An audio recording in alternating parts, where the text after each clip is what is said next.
Hey, how's it going? So in this video, I'm going to be going over the importance of knowing etymology. And the etymology of words is very important if you want to know how the world is set up and how we actually get our understanding of the different words, how they are applied, and our thought process that we use when we use these words.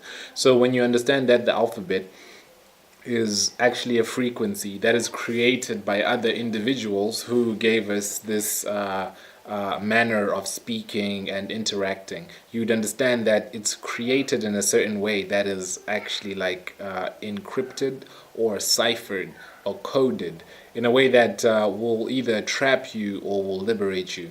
So when we are creating words, we have different letters. Let is to allow. Let there be light. Allow there to be light. So letters are different allowances that are in these words. And when we have different letters that make up a word, we actually call it spelling. So these words are spells. So these words create certain things that define our time, certain energies and frequencies that literally cast spells on us. So when we say these words, what we're doing is actually spelling. And what we're doing is something that is very powerful and spiritual in nature because these words create these spells. So when we understand the makeup of these words and the constituent parts, then we'll know exactly what we're saying or spelling. So each word has a certain frequency, and the universe is created with words. That's why it's called verse, one verse, and the world is just words. So everything that our minds are attracted to are things that we have mind for or a word for. So when we have these different words, what we're doing is communicating and using phonetics. So these phonetics are the sounds that are created through the vibration, the frequencies, and the energy that these words create since they're spells. So, the same way that we have logic and the idea behind the words is the same way that we have a logos is logic, and this log is what we use to spell words, to write the words down, cursive in curses. So this is the way that it's set up, but then how we understand this is how we actually apply it. That words are knowledge of good and evil, and how we use them is the important part, because it is on your tip of your, it is where your tongue is that will either bless you or curse you, or someone else for that matter. So knowing the logic behind the word and knowing the power behind it is like waving a wand, which is also a log, a logos log. This is like a wand, which is a word. So these words have this much power. So when you understand the power of words and how they're actually affecting us every day, because every day we're using a word for something. So understanding this is very important, and it's the root of understanding the world around you, because the world around you is just words. So if you have any inclination whatsoever to know about the world around you, you have to know about etymology. So it's very important to know the etymology of words. And when you know the etymology, then you know the truth, because etymology is etymon, which is truth. So if you're a truth seeker, if you're a knowledge seeker, then you have to know etymology. But if you don't care about the truth, then it's cool. But then if you're already watching this video, then you are someone who should learn this science, this art, and this practice. So all of these words are created through different parts, and the alphabet comes from the Phoenician alphabet. The Phoenician alphabet comes from Egypt, Africa.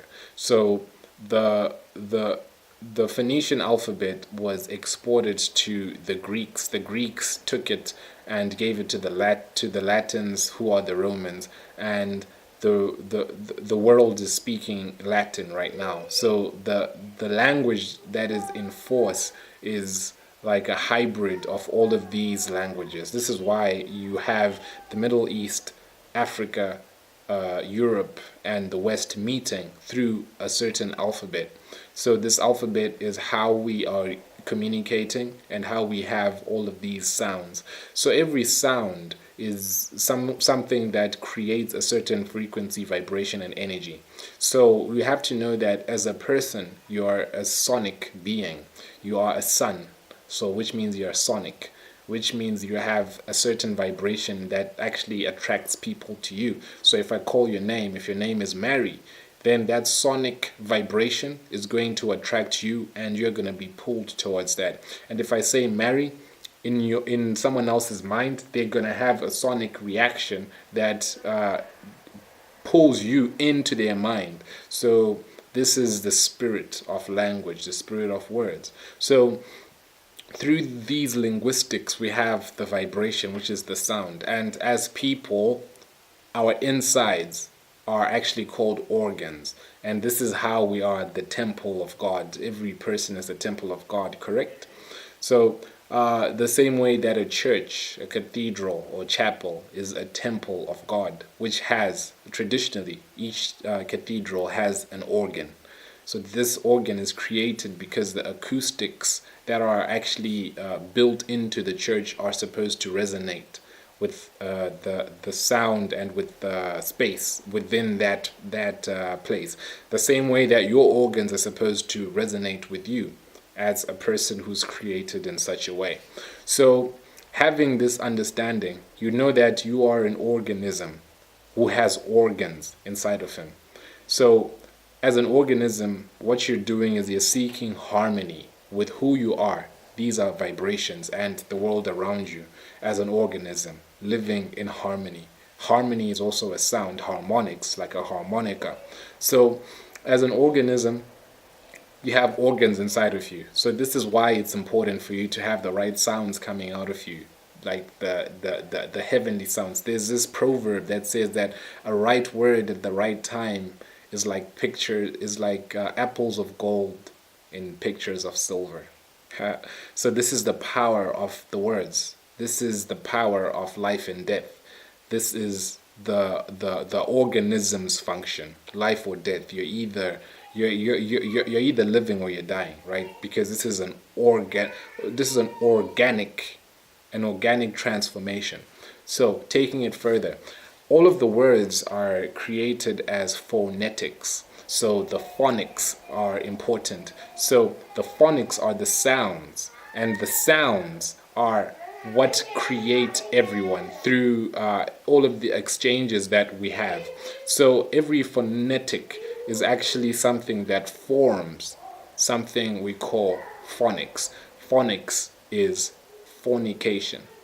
Fornication is sex. So these words are actually sex. So as an organism, you're creating these sounds, this sex. And speaking of sex is not something that is supposed to be as taboo as it is, but it's something that we really don't understand the depth of, because sex is who we really are. So we don't understand ourselves because we don't really talk about sex or even understand it. But if you want to know about sex, just see the video of Everything is Sex. So I'll link to that one, or you can just find it in the videos. So everything is sex, because we are those organisms created through an orgasm. So this orgasm is how your body resonates in harmony. This is why people are so addicted to sex. They'll do anything for sex. The whole society and the world is seeking for that organic orgasm.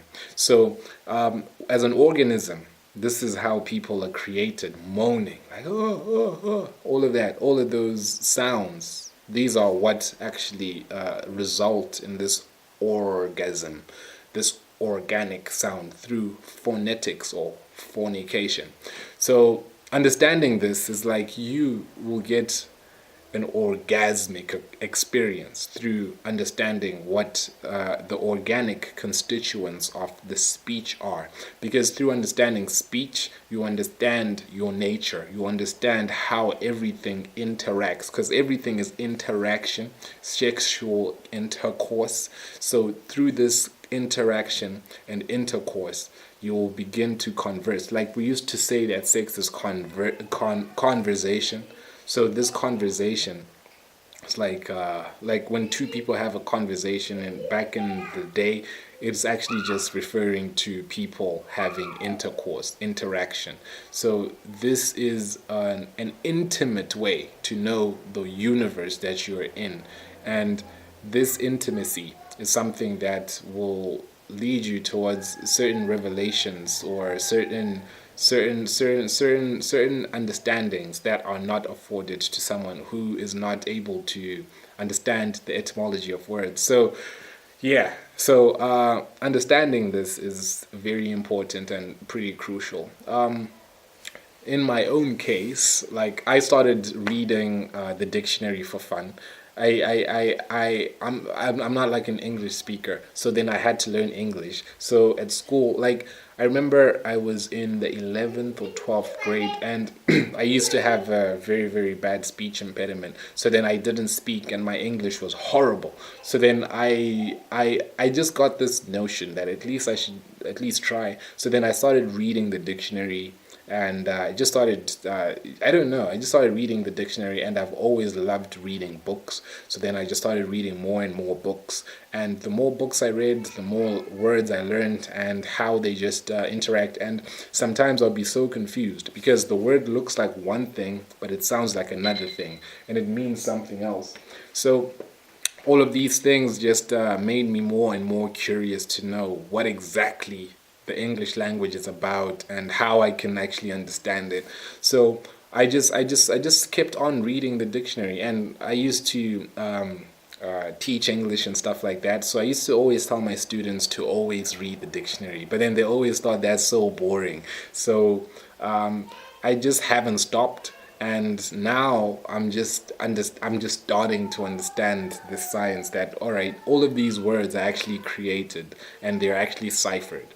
So you also have to look at the fact that some people write from left to right, some people write from right to left. So you're gonna see certain interesting things when you look at it from this way, like live is evil, something like that, or we're living in sin. This is what it means. So when you have this understanding from left to right and right to left, you have both of your brain hemispheres stimulated, and you have this as an organic experience. So it's just like it's just like you have to go at it at your own pace. Don't be afraid to start now. The only thing to do is just to start starting and stop stopping and just do it and just go for it. And you'll see, like, the more that you get into it and understand bit by bit, the more like you will see all of these intricate loops and mazes that are amazing. And through this, you get a different understanding of the words. And also for me, like I am a poet first. I'm a poet at heart. That's like my first love. So I love poetry, and I also love music. So that also helped a lot. And I just really love words and reading words, music, rapping, and all of that stuff, hip hop, the art side of it. And of course I really like talking. So I not talking per se, but I really like exchanging ideas, gaining new ideas, insights, and all of these things. That's why I read in the first place. That's why I want to know the words and why they mean that. So all of this is very, very interesting. So yeah, so thank you a lot for watching, and I'll see you soon.